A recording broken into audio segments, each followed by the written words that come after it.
O que é o ego? Como o ego funciona? Onde de fato o ego tem que estar? Você já ouviu falar daquela frase assim: nossa, você está com o ego inflado ou inchado? É sobre isso, sobre o ego que nós vamos tratar no vídeo de hoje. Mas antes, eu te peço, por favor, verifique aí, já é inscrito no Sole da Fé? Se sim, que Deus abençoe. Compartilhe esse vídeo para mais pessoas, porque a nossa missão aqui e propósito é abençoar a vida de outras pessoas. Ainda não é inscrito? Inscreva-se e também ative o sininho, porque você vai ser notificado ou notificada todas as vezes que eu postar um vídeo novo, combinado? Veja esse vídeo até o fim. Se você não gosta dessa velocidade, você pode aumentar a velocidade. Coloca aí 1.5, mas não deixe de conferir até o fim esse vídeo, porque ele vai edificar a sua fé, eu tenho certeza, porque eu preparei com carinho e com esse propósito. Vamos lá. Eu quero basear este vídeo nesse livraço aqui de Timothy Keller sobre o ego transformado. Um livro muito bom que nos instrui a respeito do ego. O que é o ego? O ego, segundo Timothy Keller e também segundo a ciência, é o nosso eu. Cada um tem o seu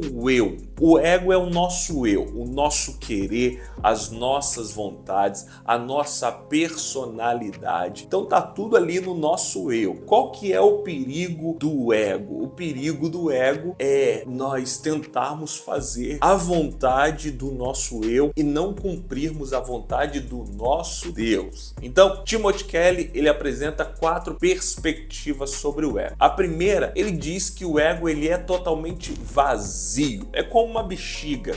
Uma bexiga, você sopra ela, enche ela, o ego ele é dessa forma, ele é totalmente vazio, só tem ar lá. Então qual que é o perigo do nosso ego? Por isso que você vê muitas pessoas dizendo, pregando, ensinando, instruindo, você precisa matar o seu ego, você precisa esvaziar o seu ego está inflado, inchado. Por quê? Porque o ego ele é vazio, sendo vazio e oco, ele está propício a ser cheio de alguma coisa. Então, se nós não enchermos o nosso eu da presença de Deus, vai ser um perigo, porque nós vamos querer enchê-lo de qualquer outra coisa. Então, em primeiro lugar, conforme diz Timothy Keller, o ego ele é totalmente vazio. No centro do ego não há nada. Ele diz aqui, é oco. O perigo desse vazio é a tendência humana de criar algo ali que não seja Deus. Agostinho fala que há no coração do ser humano, no eu do ser humano, um vazio do tamanho de Deus e somente Deus pode preencher esse vazio. Olha que coisa interessante. Então, neste nosso eu, há um vazio ali que foi causado pelo pecado, a separação que o homem e a mulher têm de Deus. É por isso que as pessoas ficam o tempo todo tentando buscar aprovação, porque ego vazio, tentando buscar sentido para a vida, porque ego vazio. Aí vai buscar sentido em tantas outras coisas longe de Deus. Uns buscam sentido ou tentam preencher o ego através das noitadas, outros tentam preencher o ego através de mulheres, outros tentam preencher o ego através de dinheiro, e sempre que consegue essas coisas, continua colocando a sua cabeça no travesseiro e continua vazio. Por quê? Porque este ego vazio, ele tem um tamanho, e esse tamanho é o tamanho de Deus, e só Deus pode preencher este vazio do ego. Timothy Keller continua nos mostrando que o ego, ele também, além de ser vazio, ele é dolorido. Sim, ele fala,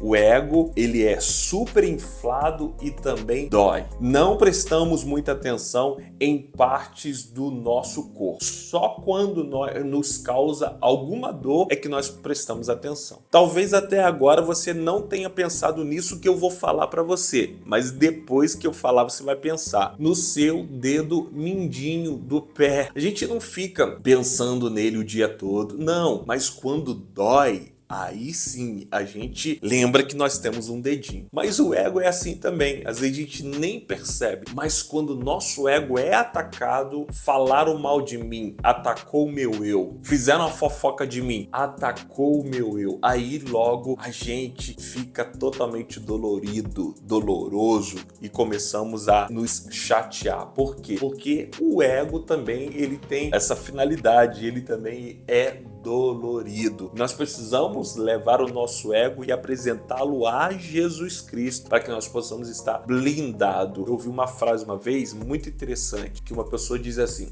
bom, você fala de mim e isso que você sabe ao meu respeito não é nada. Se você soubesse o quanto pecador eu sou, o quanto eu necessito da graça, se você soubesse o que de fato eu sou mesmo, você viria que isso aí é futilidade para estar falando de mim. E isso é uma realidade. As pessoas só falam aquilo que elas nos vê fazendo, aquela informação que ela tem que nos vê fazendo. Mas na verdade nós somos totalmente mais ou piores do que aquilo que as pessoas estão falando de nós. E nós somos necessitados mesmo da graça de Deus. O problema é que o que nos fere é o nosso ego. Poxa, falaram mal de mim, fizeram uma fofoca. O nosso ego que está totalmente dolorido. Nós precisamos levar esse ego dolorido ao médico dos médicos, que é Jesus, para que ele possa tirar essa dor, para que ele possa nos transformar. E em terceiro lugar, ele fala que o ego também, ele é totalmente atarefado. O nosso eu é atarefado. Ele diz que o nosso ego faz de tudo para ser notado. Vive uma vida ocupada tentando preencher esse vazio. Lembra que nós falamos em primeiro lugar que o ego ele é totalmente vazio? Em terceiro lugar, além dele doer, em terceiro lugar, ele é super atarefado porque ele precisa encher esse vazio. Aí corre para cá, corre para lá, tenta preencher esse vazio trazendo um eu que as pessoas olham, nossa, essa pessoa de fato é uma pessoa boa,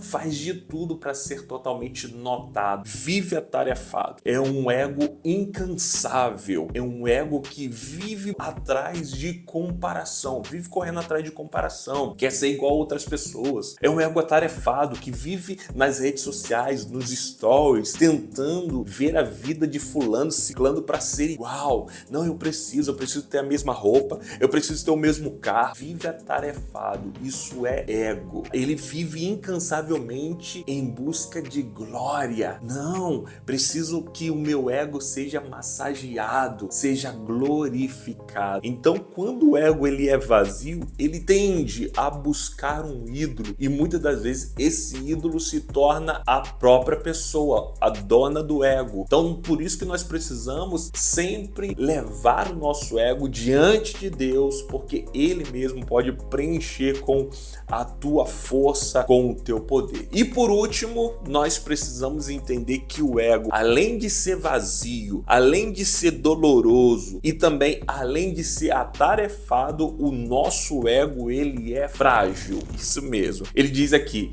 isso ocorre porque qualquer coisa que infla corre o risco de quê? De estourar. Uma bexiga que infla corre o risco de quê? De estourar. Por isso que é frágil. Então cuidado por ficar buscando inflar o seu ego, porque a qualquer momento o que pode acontecer? Ele pode estourar e destruir com a sua vida, com o seu eu como uma bexiga. Ego super inflado, muitas das vezes com o quê? Com superioridade. As pessoas que é superior ou tende ou quer ser superior a outras pessoas. Com inferioridade também, sentimento de inferioridade, sentimentos totalmente negativos. Isso também vai inflando, inchando o ego. E ele tende a fazer o quê? Estourar. Por isso que nós precisamos, nesse lugar vazio do ego, nós precisamos colocar o que lá? A palavra de Deus, que é viva, é eficaz, é sólida. Sim, temos que colocar Deus lá. Temos que colocar a palavra, louvores a Deus, para que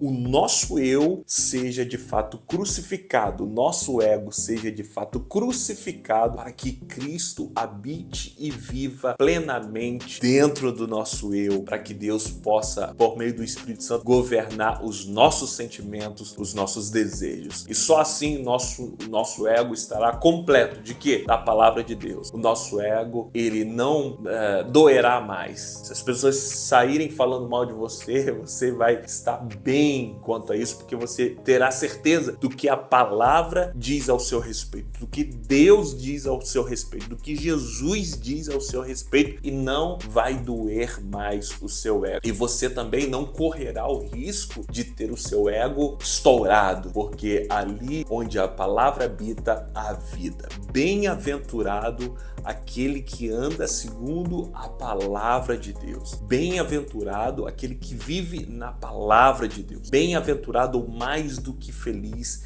é aquele que frutifica na palavra de Deus, que medita na palavra de Deus. Aí o salmista no Salmo 1 compara essa pessoa que não tem o seu ego inflado, inchado, nem dolorido, mas aquele que medita na palavra de Deus, esse é comparado o quê? Como uma árvore frutífera e próspera diante da presença do Senhor. Que Deus abençoe sua vida e peço a você compartilhe esse vídeo e seja abençoado em nome de Jesus. Deus abençoe e até um próximo vídeo, se Deus assim nos permitir. Tchau!